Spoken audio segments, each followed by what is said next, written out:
session, let us see an example for overriding. The purpose of overriding is to get different implementations from the subclass.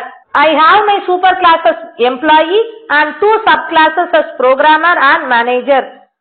We have already learned about the constructor part, so I am not going to go in for the constructor part. I am just going to show you how overriding is happening if there is a method in the superclass. So let me create a method in the superclass. So the method is calc bonus. Void calc bonus int a, I am just printing it. And then let me try to override this method in the subclass. So I have created a manager class. The manager class extends employee. Now I need to override the calc bonus. So what is the syntax? The access specifier should be same, the return type should be same, the method name should be same, and also the parameter list. So here it is a. Now what I will do is, I want to give a println statement. So bonus plus a into 2. Okay. Now I have overridden the calc bonus method in the manager class. Now let me go to the programmer class. The programmer also extends employee. Here what again I have to do? I have to override the method. In the previous class what we have done is, we have returned the syntax all by ourselves. There are chances that we may make mistakes. So to avoid that, what we can do is, we can take the content assist of Eclipse. So keep the cursor inside the class, go to source, and now here you can just type override implement methods. So what it will do is, it will identify the methods that are in the superclass, which are not private, which are eligible for overriding, and it will show the methods. What is the method I am having in employee? Calc bonus. So select the method, click OK. Can you see that there is an annotation which is coming over there on the top, meaning to say that this is a overridden method. This will avoid the errors. Okay, now I am not going to talk on that part. Now let us just do the work of giving the logic, giving a different implementation. What is the super.calc bonus? That I will discuss later. Now inside this, now I need to specify bonus a into 3. Now for manager also let me modify it. Bonus of manager a into 5. Okay. So what we have done? We have created an employee class having a method calc bonus and then overriding it in programmer and overriding it in manager. In case of manager, we wrote the syntax all by ourselves. In case of programmer, we have taken the content assist of Eclipse. This is the right way. You need to have an @override annotation to specify that this is a overridden method. Now what is the next step? We need to call all these methods. So let me create a main class. So let me give the name as override demo. Select public static void main, click finish. How to call these methods? You know, it's very simple. You can create objects of all the three classes and you can call the methods. But what I want is, always I know only the superclass. I don't know the subclasses which are under the superclass. So I'll talk to the superclass saying that I am a manager, I want to get my bonus. Or I am a programmer, I want to get my bonus. So for that, we are just going to specify superclass reference is equal to subclass object. How? Employee. When will I make the reference equal to manager or programmer? Depending on the user input. That is why this is called as runtime polymorphism. Without getting the user input, first let me show how the reference is going to point to the manager. Here, employee equal to new manager. Then employee dot calc bonus. Let me pass. And then again the same thing I can do for programmer also. And then the same thing for employee also. Now I am saving this. Let me explain the flow.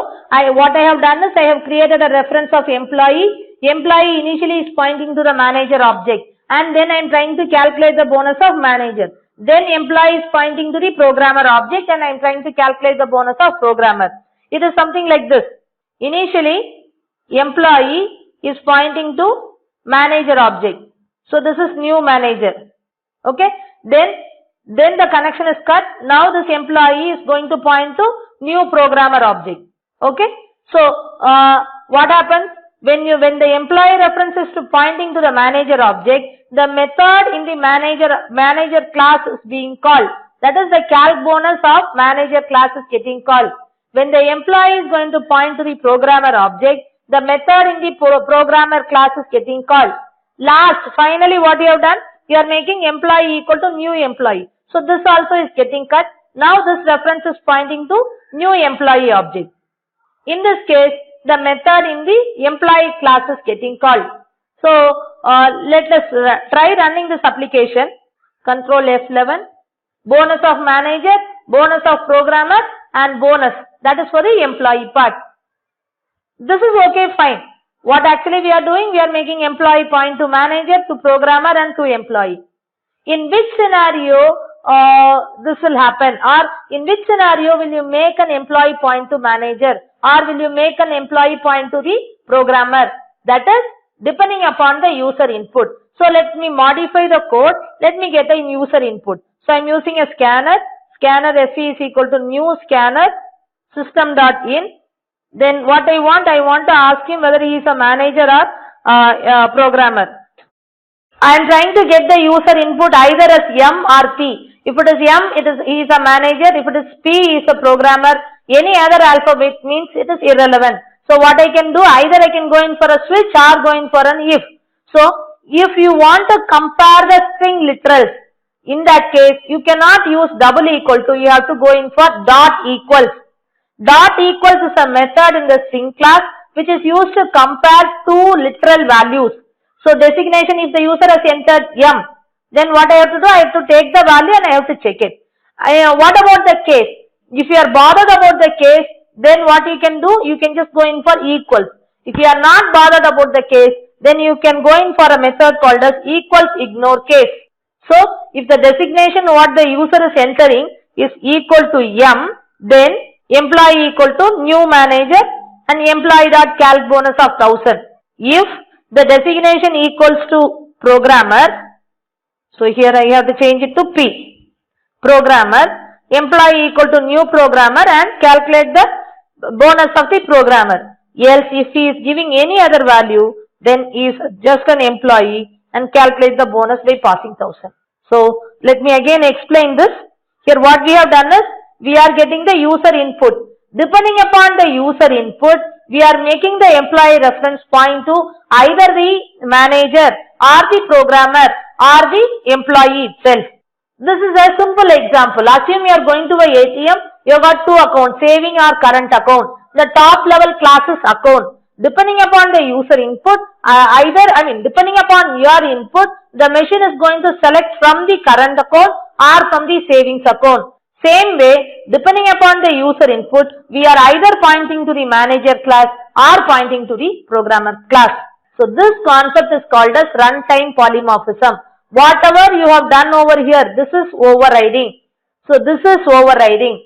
Whatever you are doing over here, making a superclass reference point to a subclass object, that is called as runtime polymorphism. It happens during the runtime after getting the user input. Now let me run this application, enter the designation, let me enter it as M, bonus for manager 5000. Now again I will run it, let me enter the as P, lowercase p, equals ignore case we have given. So bonus of programmer 3000.